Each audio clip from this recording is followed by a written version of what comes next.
Friends, ನಾನಿವತ್ತು ಬಾಳೆ ದಿಂಡಿನ ಪಲ್ಯ ಮಾಡಿದ್ದೀನಿ. ಈ ಪಲ್ಯ ಹೇಗೆ ಮಾಡಿದ್ದೀನಿ ಅಂತ ನಿಮಗೆ ತೋರಿಸ್ಕೊಳ್ಬೇಕು ಅಂತಿದ್ದೀನಿ. ನೋಡಿ, ನಾನು ಕುಚ್ಚಲಕ್ಕಿ ಅನ್ನದ ಜೊತೆ ಸರ್ವ್ ಮಾಡಿದ್ದೀನಿ.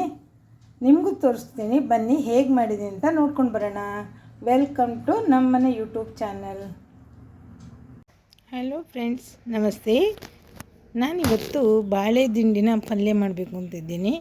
ನಾನು ಕದೋಳಿ ಬಾಳೆಯ ಒಳಗಿನ ತಿರುಳನ್ನು ತೊಗೊಂಡಿದ್ದೇನೆ. ನೋಡಿ, ಒಂದು ಮುಕ್ಕಾಲು ಫೀಟಿದು 5 ಪೀಸ್ ತೊಗೊಂಡಿದ್ದೇನೆ. ಇದನ್ನು ಈಗ ಸಣ್ಣಕ್ಕೆ ಹಚ್ಚಬೇಕು. ಅದರ ನಾರನ್ನು ತಗೋಬೇಕು, ಆಮೇಲೆ ಪಲ್ಯ ಮಾಡಬೇಕು. ನಾನೀಗ ಮೊದಲಿಗೆ ಇದನ್ನು ಹಚ್ಕೊಳ್ತೀನಿ. ಅದನ್ನು ನಾರೆಲ್ಲ ತೆಗಿಬೇಕು ಸ್ವಲ್ಪ. ಅಂದರೆ ಇದರಲ್ಲಿ ತುಂಬ ನಾರು ಬರಲ್ಲ, ಕೆಲವು ಬಾಳೆಗಳಲ್ಲಿ ತುಂಬ ನಾರು ಇರ್ತದೆ. ಈಗ ನಾನು ಇದನ್ನು ಚೆನ್ನಾಗಿ ಕಟ್ ಮಾಡ್ಕೊಳ್ತೀನಿ. ಫ್ರೆಂಡ್ಸ್ ನೋಡಿ, ನಾನು ತೊಗೊಂಡಿರುವಂಥ ಈ ಬಾಳೆ ದಿಂಡನ್ನು ಸಣ್ಣಕ್ಕೆ ಹಚ್ಕೊಂಡು, ನೋಡಿ ಈ ಥರ ಸ್ಕ್ವೇರ್ ಪೀಸ್ ಬಂದಿದೆ. ನೋಡಿ, ಸುಮಾರಾಗಿ ಸಣ್ಣದಾಗಿ ಹಚ್ಕೊಂಡಿದ್ದೇನೆ. ನಾರೆಲ್ಲ ಅದರಲ್ಲಿ ಕಟ್ ಮಾಡುವಾಗ ನಮಗೆ ನಾರು ಸಿಗ್ತದೆ. ಬೇಡದನ್ನು ನಾವು ಆಗಲೇ ತೊಗೋಬೋದು. ಮತ್ತು ನಾನು ವಾಶ್ ಎಲ್ಲ ಮಾಡಲ್ಲ ಇದನ್ನು. ಈ ಬಾಳೆ ದಿಂಡಿನ ರಸ ವಾಶ್ ಮಾಡಿದರೆ ತೊಳೆದು ಹೋಗ್ತದೆ. ಆ ರಸ ನಮ್ಮ ಹೊಟ್ಟೆ ಸೇರಬೇಕು. ಹಾಗೆ ಇದರಲ್ಲಿರುವ ನಾರಿನಂಶ ನಮಗೆ ಒಳ್ಳೆಯ ಆರೋಗ್ಯವನ್ನು ಕೊಡ್ತದೆ. ಅದಕ್ಕೋಸ್ಕರ ಇದನ್ನು ನಾನು ವಾಶ್ ಮಾಡಲ್ಲ. ಈಗ ಕಟ್ ಮಾಡಿ ಇಟ್ಕೊಂಡಿದ್ದೇನೆ. ಈಗ ಇದನ್ನು ಪಲ್ಯ ಮಾಡಲಿಕ್ಕೆ ನಾನು ತೊಗೊಂಡಿರುವ ಐಟಮ್ಸ್ ನೋಡಿ, 2 ಈರುಳ್ಳಿಯನ್ನು ಉದ್ದುದ್ದಕ್ಕೆ ಹಚ್ಕೊಂಡಿದ್ದೇನೆ, 2 ಕಾಯಿ ಮೆಣಸು, 1 ಟೊಮೆಟೊ, 2 ಗೆಲ್ಲು ಇದು ಒಗ್ಗರಣೆ ಸೊಪ್ಪು ಅಂದರೆ ಕರಿಬೇವಿನ ಎಲೆಯನ್ನು ತೊಗೊಂಡಿದ್ದೇನೆ. ಹಾಗೆಯೇ ಸ್ವಲ್ಪ ಸಾಸಿವೆ, ಸ್ವಲ್ಪ ಜೀರಿಗೆ, ಸ್ವಲ್ಪ ಅಚ್ಚ ಖಾರದ ಪುಡಿ, 4 ಹೆಸರು ಬೆಳ್ಳುಳ್ಳಿಯನ್ನು ಜಜ್ಜಿಟ್ಕೊಂಡಿದ್ದೇನೆ, ಸ್ವಲ್ಪ ತೆಂಗಿನ ತುರಿಯನ್ನು ತೆಗೆದಿಟ್ಕೊಂಡಿದ್ದೇನೆ. ಈಗ ನಾನು ಮೊದಲಿಗೆ ಒಂದು ಬಾಣಲೆಯನ್ನು ತೊಗೊಂಡಿದ್ದೇನೆ. ನೋಡಿ, ಈ ಬಾಣಲೆಯನ್ನು ಸ್ಟವ್ ಮೇಲೆ ಇಟ್ಕೊಂಡು ಎಣ್ಣೆ ಹಾಕ್ಕೊಳ್ತೇನೆ. ನೀವು ಯಾವ ಎಣ್ಣೆ ಉಪಯೋಗಿಸ್ತೀರ ಅಡುಗೆಗೆ ಅದನ್ನು ಹಾಕ್ಕೊಳ್ಬೋದು. ನಾನು ಕೊಬ್ಬರಿ ಎಣ್ಣೆ ಹಾಕ್ಕೊಳ್ತಾ ಇದ್ದೀನಿ. ಒಂದು 4 ಚಮಚ ಕೊಬ್ಬರಿ ಎಣ್ಣೆಯನ್ನು ಹಾಕ್ಕೊಳ್ತೇನೆ.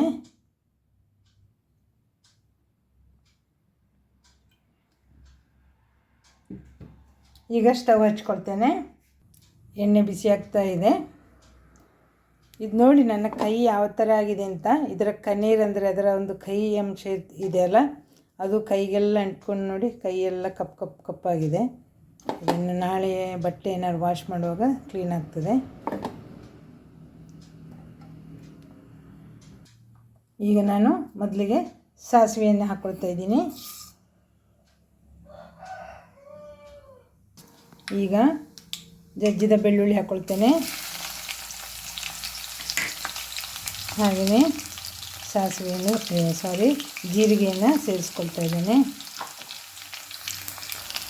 ಈಗ ಕರಿಬೇವಿನ ಎಲೆಯನ್ನು ಹಾಕ್ಕೊಳ್ತಾ ಇದ್ದೀನಿ. ಕಟ್ ಮಾಡಿ ಇಟ್ಕೊಂಡಂಥ ಹಸಿಮೆಣಸಿನಕಾಯಿಯನ್ನು ಹಾಕ್ಕೊಳ್ತಾ ಇದ್ದೀನಿ. ಈಗ ಈರುಳ್ಳಿಯನ್ನು ಸೇರಿಸ್ಕೊಳ್ತಾ ಇದ್ದೀನಿ.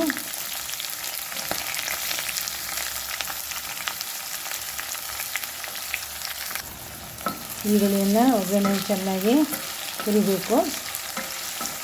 ಕೆಂಪಾಗೋದು ಸಾಕು, ಸ್ವಲ್ಪ ಬೆಂದರೆ ಸಾಕು. ಆ ಥರ ರೋಸ್ಟ್ ಎಲ್ಲ ಆಗೋದು ಬೇಡ, ಮೆತ್ತಗಾಗಿದೆ.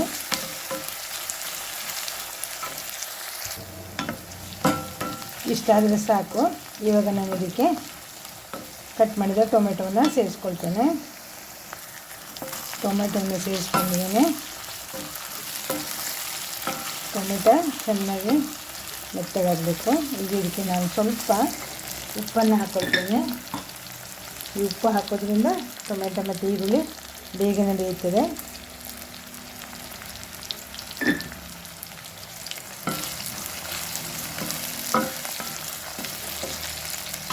ಹಾಗೆ ಸ್ವಲ್ಪ ಅರಶಿನ ಹುಡಿಯನ್ನು ಇದಕ್ಕೆ ಹಾಕ್ಕೊಳ್ತೇನೆ. ಅರಶಿನವನ್ನು ಹಾಕ್ಕೊಂಡಿದ್ದೇನೆ. ಈಗ ಸ್ವಲ್ಪ ಇಂಗನ್ನು ಸೇರಿಸ್ಕೊಳ್ತೇನೆ. ಸ್ವಲ್ಪ ಸಾಕು. ಈಗ ಈರುಳ್ಳಿ ಟೊಮೆಟೊ ಎಲ್ಲ ಬೆಂದಿದೆ. ನಾನೀಗ ಕಟ್ ಮಾಡಿ ಇಟ್ಕೊಂಡಂಥ ಬಾಳೆ ದಿಂಡಿನ ಪೀಸ್ಗಳನ್ನ ಇದಕ್ಕೆ ಹಾಕ್ಕೊಳ್ತೇನೆ. ಚೆನ್ನಾಗಿ ಒಗ್ಗರಣೆಯಲ್ಲಿ ಬೇಯಬೇಕು. ಅದು ನೀರೇನು ಹಾಕಲಿಕ್ಕಿಲ್ಲ, ನೀರು ಬಿಟ್ಕೊಡ್ತದೆ ಅಡುಗೆ. ಉಪ್ಪು ನೋಡ್ಕೊಂಡು ಹಾಕ್ಕೊಂಡ್ರೆ ಆಯಿತು.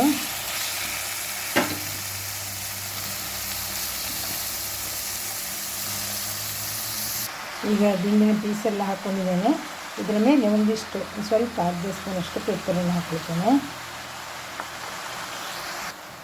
ಈಗ ಚೆನ್ನಾಗಿ ತಿರುಗಿಸ್ಬಿಟ್ಟು ಇದನ್ನು ಹಾಗೆ ಮೀಡಿಯಮ್ ಉರಿಯಲ್ಲಿ ಮುಚ್ಚಿಡುವ. ದೊಡ್ಡ ಉರಿ ಇಟ್ಟರೆ ನಾವು ನೀರು ಹಾಕಿಲ್ಲಲ್ಲ, ಅದು ನೀರು ಬಿಟ್ಕೊಳ್ಬೇಕು. ಆಮೇಲೆ ನೋಡಿಕೊಂಡು ಉರಿ ಇಟ್ಕೊಂಡ್ರೆ ಆಯಿತು. ಈಗ ಮೀಡಿಯಮ್ ಉರಿಯಲ್ಲಿಟ್ಟು ಇದಕ್ಕೆ ನಾನು ಮುಚ್ಚಳವನ್ನಿಟ್ಟು ಒಂದು 5 ನಿಮಿಷ ಮುಚ್ಚಿಡ್ತೇನೆ.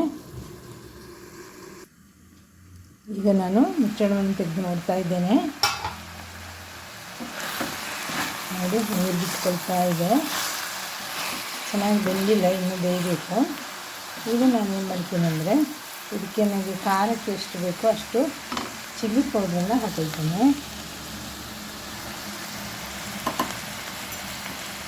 ನಾನು ಅಂದಾಜು ಒಂದು 2 ಸ್ಪೂನಷ್ಟು ಹಾಕೊಳ್ತೇನೆ. ನಾನು ಇದಕ್ಕೆ 2 ಕಾಳುಮೆಣಸು ಹಾಕಿದ್ದೇನೆ, 1 ಸ್ಪೂನು ಪೆಪ್ಪರ್ ಪೌಡ್ರ್ ಹಾಕ್ಕೊಂಡಿದ್ದೇನೆ. ಹಾಗಾಗಿ ಚಿಲ್ಲಿ ಹಾಕ್ಕೊಳ್ಳುವಾಗ ಸ್ವಲ್ಪ ನೋಡ್ಕೊಂಡು ಹಾಕೊಳ್ಳುವ. ಈಗ ಸಾಕು, ಬೇಕಿದ್ರೆ ಹಾಕ್ಕೊಂಡ್ರೆ ಆಯ್ತು. ಇನ್ನು ಈಗ ಚಿಲ್ಲಿ ಪೌಡ್ರ್ ಹಾಕೊಂಡ ನಂತರ ಒಂದು 2 ನಿಮಿಷ ನಾನು ಮಗ್ಚಿ ಹಾಗೆ ಮುಚ್ಚಿಟ್ಟಿದ್ದೆ. ಈಗ ನಾನು ಇದಕ್ಕೆ ತುರಿದಿಟ್ಕೊಂಡಂಥ ಹಸಿ ತೆಂಗಿನಕಾಯಿಯ ತುರಿಯನ್ನು ಸೇರಿಸ್ಕೊಳ್ಳಿಕ್ಕಿದೆ. ನೋಡಿ,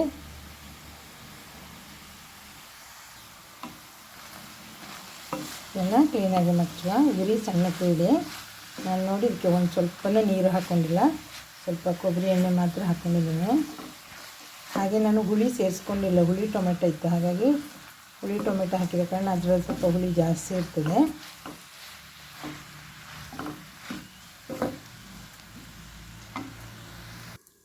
ನೋಡಿ, ತೆಂಗಿನ ತುರಿ ಹಾಕಿದ ನಂತರ 1 ನಿಮಿಷ ಮುಚ್ಚಿಟ್ಟಿದ್ದೆ ಸಣ್ಣ ಉರಿಯಲ್ಲಿ. ಅಂದರೆ ತೆಂಗಿನ ತುರಿ ಎಲ್ಲ ಬೆಂದ್ಕೊಂಡಿದೆ.